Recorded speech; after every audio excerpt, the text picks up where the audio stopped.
He will set up an abomination that causes desolation until the end that is decreed is poured out on him. Let me just quickly explain what this prophecy says will happen. The Antichrist is going to confirm a covenant, which is interesting just in and of itself. Why? Because there's already a peace agreement on the table. All he does, again, is flick the switch and confirm it. See? Now, once he signs this peace agreement between Palestinians and Jews, the Jews will then be allowed to, as part of the agreement, rebuild their temple. All thanks to the Antichrist. And the Jews will think this is their Christ. This is their Messiah.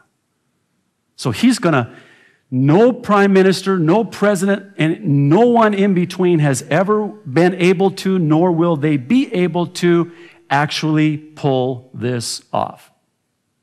Now, when he signs the agreement, allows the Jews to rebuild the temple, at the midpoint, at the middle of the 7 years, 3.5 years, he's going to commit the abomination that causes desolation. What in the world is the abomination of desolation?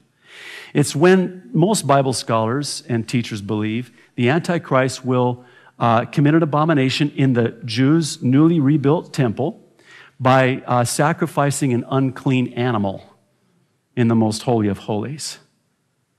And the Jews, when they see that, will freak out. I know that's not a very, biblical, pastoral, King James term, but that's in the JDV. And thus they shall freaketh outeth. And so they're not only going to freaketh outeth, they're going to getteth out of, and they're going to flee to, most believe, Petra, where the Lord will protect them for the last 3.5 years of the tribulation. Petra is in modern-day Jordan. It is a most interesting place, one of the 7 wonders of the world. My wife and I had an opportunity to go there back in the 90s, and it is a colossal place. And it is a rock city, and they will be saved because, again, the purpose of the tribulation is for the salvation of the Jewish nation. I notice a lot more bumper stickers out there that Doug made up.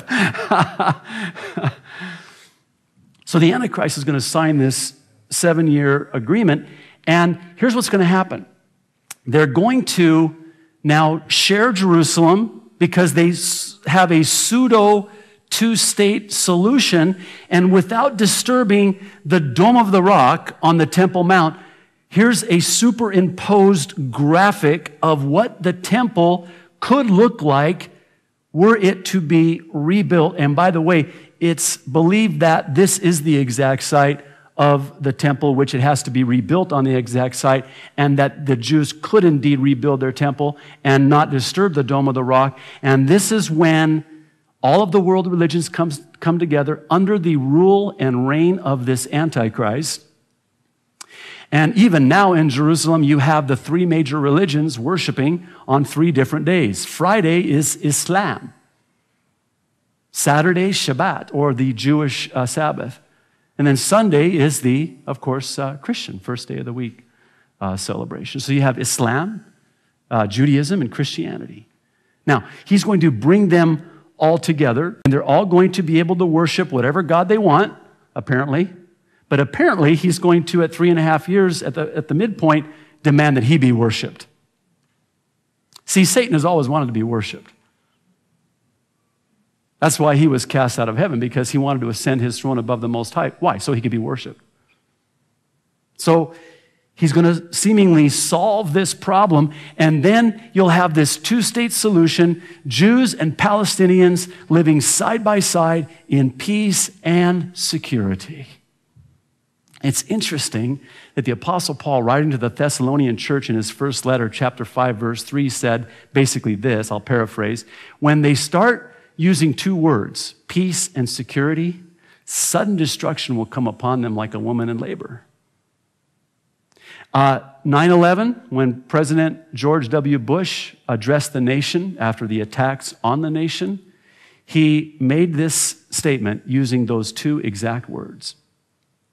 Peace and safety, peace and security. In the original Greek of the New Testament, it's the Greek word asphalia, which can be translated security or safety. And it's really peace in the Middle East and homeland security. So that's the clarion call. It's what they're craving, and the Antichrist will seemingly satisfy them with this, solving it with this two-state solution. There's an interesting prophecy one chapter earlier in Daniel chapter 8, verses 23 through 25. He says, "And in the latter time of their kingdom, when the transgressors are come to full, a king of fierce countenance and understanding dark sentences shall stand up." This is, actually it says NIV on the screen, it's King James, but again, speaking of the Antichrist, "And his power shall be mighty, but not by his own power. And he shall destroy wonderfully, and shall prosper and practice, and shall destroy the mighty and the holy people. And through his policy also shall cause craft to prosper in his hand, and he shall magnify in himself in his heart," and watch this, "and by peace shall destroy many.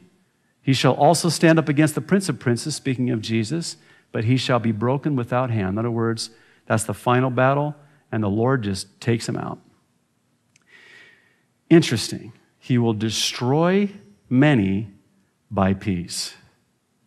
Do you know that in Islam, this is taught by and was actually practiced by Muhammad himself?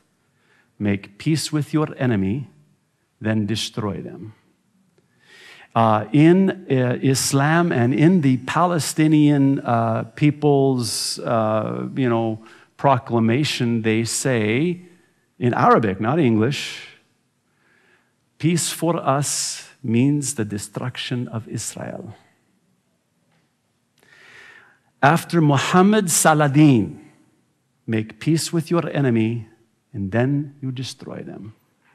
This is why, among other things, I believe Islam will play a significant role in the final one world religion under the rule of the Antichrist.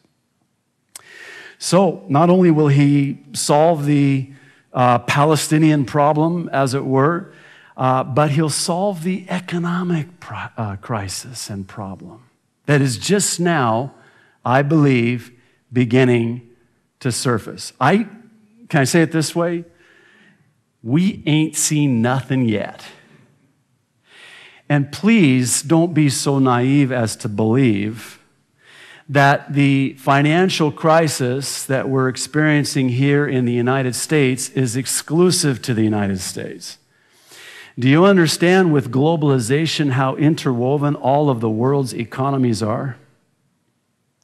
If the dollar collapses, so goes the yen, so goes even the euro, and potentially this could usher in, I believe, the one world monetary system, which Revelation 13 says the Antichrist will control, and without this mark, you will neither be able to buy or sell. We've got an economic crisis of biblical proportions, pun intended, that we're facing as a nation, even now. And I see it getting worse. I see it happening very quickly. And the time will come when the nations, all of the nations' economies will collapse. Why else would the whole world agree to and even accept a one world monetary system? And likely it will be cashless. So some students of Bible prophecy have done just a remarkable amount of research and study on this, and there is already in place the technology to do this.